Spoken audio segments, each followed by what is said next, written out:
I think, I read something recently that says, stop raising guests in your home. And it hit me kind of Ooh, hard. I I'm like, like I don't have that. there's no guest staying at my home. But a lot of Mm, times, if you are, the primary person at home, or if you're the one who's doing most of the housekeeping and upkeeping, let's not teach others that they're guests in our homes, but yeah. also helpful contributors to our home. Welcome to Reframe and Reclaim. We are Courtney Huckabee, a psychotherapist, and Jen Harris, an interior designer who have teamed up to reflect, challenge, and reframe your mindset in relationship with your personal belongings. Find the reframe. Start your reclaim. Welcome back to Reframe and Reclaim. I am Courtney Huckabee. And I'm Jen Harris. And today we're here to talk about stress. So, did you know that April is actually Stress Awareness Month?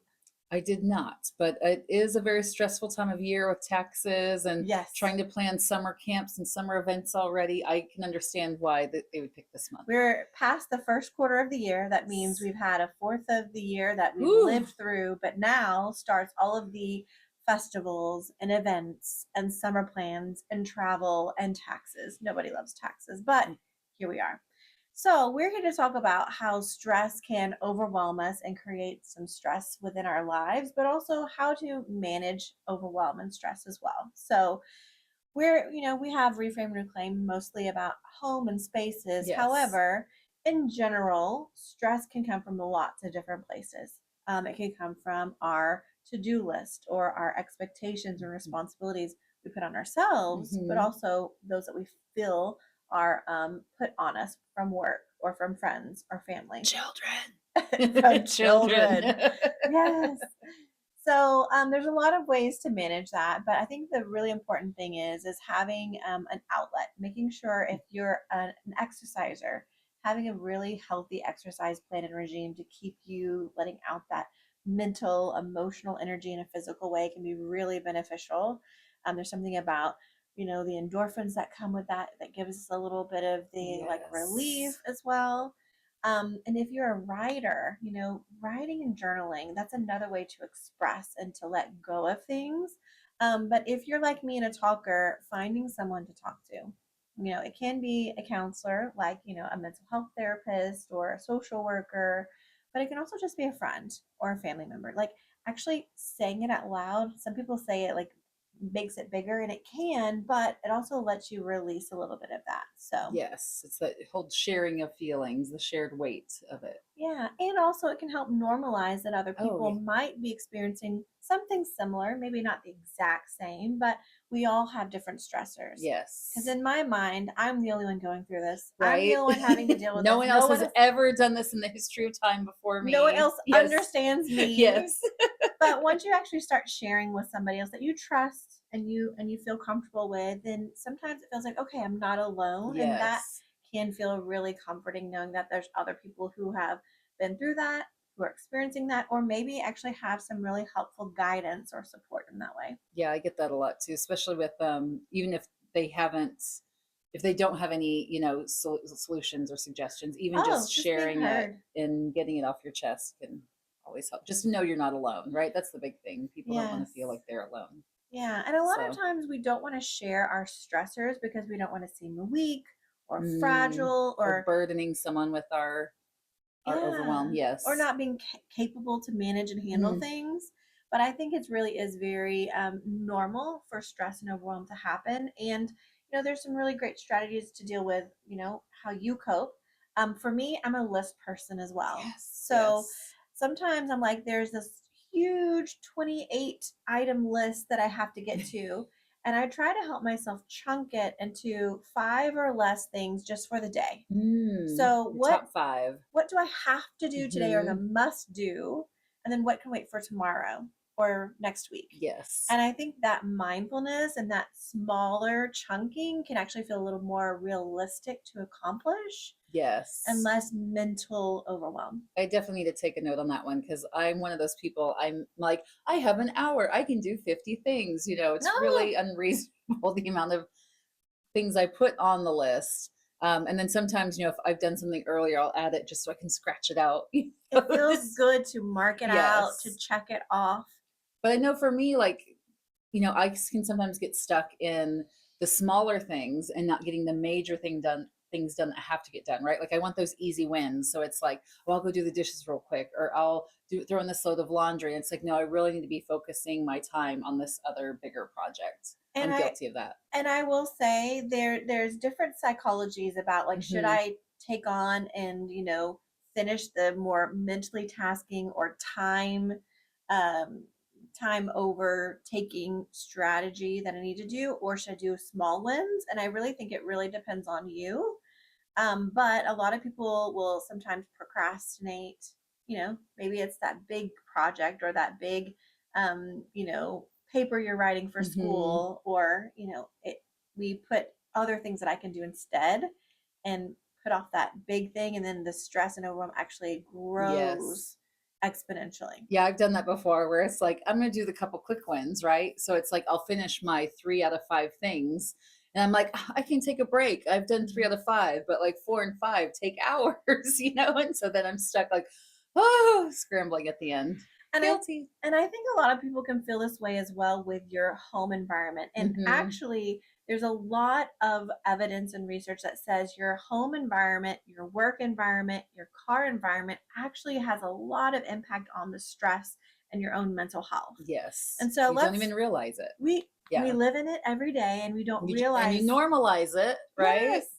So I think we can take some of the strategies that we do just in daily life, Yes. and how might that apply to our home environments? So the things that we use in our daily lives, like lists or talking to somebody else Mm. or sharing with a friend or creating, kind of the strategies of things to check off the list, we can do that in our home environment as well. Yes. I mean, we did that in January with the decluttering challenge, I right? love We that partnered challenge. together and with people Yes. online. Yes. We held each other accountable, and every day going off, checking a list or marking a square off your bingo chart, right? And Mhm. so that helped me be accountable to it. And I was able to get rid of a lot more things than I had planned on. So that was I didn't exciting. plan on getting rid of anything, and I got rid of a lot. And that's the really wonderful thing about these small challenges is Hmm. when you have accountability, like we did to each other. It's like, oh, what did you decide to donate or take out of your Right. space? And it was fun to see each other's things. You're like, oh, that looks fun, or oh my gosh, yeah, you held on to that for way too long. Right.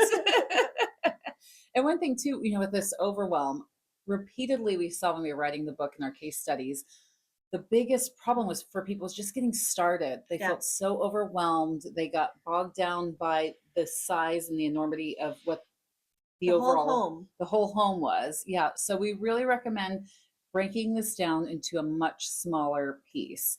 So there are strategies out there where it's like find something that's, you're not emotionally tied to. So Yes. maybe it's socks, maybe it's expired food, things like that. But we're going to challenge you a little bit differently. So we're going to focus on 10 to 20 minutes or 5 minutes if that's all you have. But for 10 to 20 minutes a day, you're going to find a time where you can focus on decluttering a space. So that could be at lunchtime if you're a remote worker or have a different schedule. It could be after dinner when you're doing your regular cleanup of dishes and sweeping. It could be right before bed if that's the time for you.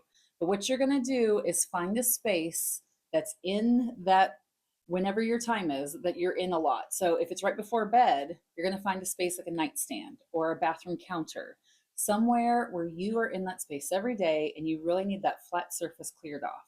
So we're focusing on countertops, tabletops, nightstands, countertop, bathroom countertops. So any flat surface, Tables. tables. My kitchen table is used for laundry a lot. Hmm. It's a big surface that all my laundry can fit on. But that is a surface that's used for many things. Yes. So you're going to want to pick a space that's in a room that you're already doing regular maintenance in or have a routine around. And again, just set the timer 10, 20 minutes and clear it off. You want to touch everything once if possible, make a decision and move on. Put it away where it goes, and then it's done. So if you don't get done in that 10 to 20 minutes, it's okay because you're going to do it again the next day. You're done. You did your 10 Yep. minutes. And then that's a small chunk. Instead of all of this room Yes. or all of this laundry or all of this bathroom counter. It's just 10 minutes. And if you touch it, make a decision about it. Does it Hmm. have a different home? Does it need to be discarded? Does it need to find, another space to live in? And so you're going to continue on revisiting that same spot every night or every day at the same time. And you're going to check it. So if it's a nightstand right before bed, you're going to set your timer, clear off your nightstand. If you don't finish it, come back the next night. Keep working on it till it's cleared. Once it's cleared, then you can move on to another surface, right? So if I did this nightstand, I might go to the other nightstand or my bathroom countertop. I know I keep going to that, but my nightstand is literally like right next to my bathroom counter Well, behind and the I think wall. what's really important is yes, we have these things we're doing, but you might be surprised in what you really can accomplish in Hmm. just 10 minutes. Yes. So a lot of people are like, it's going to take me 3 hours to do this space, or it's going to take me 2 days to clear out this Hmm. space. And you might be surprised by that. But once you do finish that one nightstand, I want you to also step back and say, how does this space feel now? Yes. Because before it may have been overwhelming, before it may have added stress, and that Hmm. visual clutter really has a huge impact on our stress, our cortisol, that stress hormone, and especially if you're a woman, it is just exacerbated. So, Yes. And when you see that space, again, like you were saying, it makes you feel better, but you're going to check into it every day. So that's going to be the first space that you go back, make sure that's clear before moving on to your secondary yes. space. So that way you know that that section will always be clear. But you'll notice as you start doing this as a routine and maintaining it, it's going to go really fast. So you might look at your nightstand and move one thing, and you have a whole nother 5-10 minutes for a whole nother section. So you'll slowly but surely start working on all those flat surfaces in your home. Yeah. And I think it's really important to start with, places that you're in a lot of the time, Yes. whether it's the kitchen or, the dining room where you sit and eat dinner, or the living room where the coffee tables are, or the bathroom where you're getting ready in the mornings. And making sure that those spaces have less visual clutter doesn't mean you're not using things on those surfaces. It doesn't mean things are completely eliminated. It's just what doesn't belong there, finding a new space for it so that when you do encounter that space that you're using so much, there's less stress in that space. And I think you bring up a really good point of the daily use of a space, right? So we just have to understand that there is always going to be some sort of clutter because you're using the space on a daily basis, right? We can't have expectations that this tabletop is going to be clear at all hours of the day because if it is, then you're not using it. And then why is it in your house in the first place, is kind of my thought, right? So just know these frequently used places and spaces are going to be used. They're going to get cluttered, and that's okay because you're going to have the time to quickly put things where they need to go. And I think that's so important to remember is that just because you clear the space in 10 minutes, it doesn't mean you're not going to, use things on it again, or other people Hmm. in your home may, get the milk out, put it on the counter, or have a dirty Yes. dish, or, spill something on the table. I think that 10 minutes, can really help with just that space feeling as though it's like just kind of tidied up. Yes. And then you can go to bed with a clearer head. Or if you're doing it in the morning, you can start the day Oh, with a so nice clear fresh, spot. refreshed. Yeah. Yeah.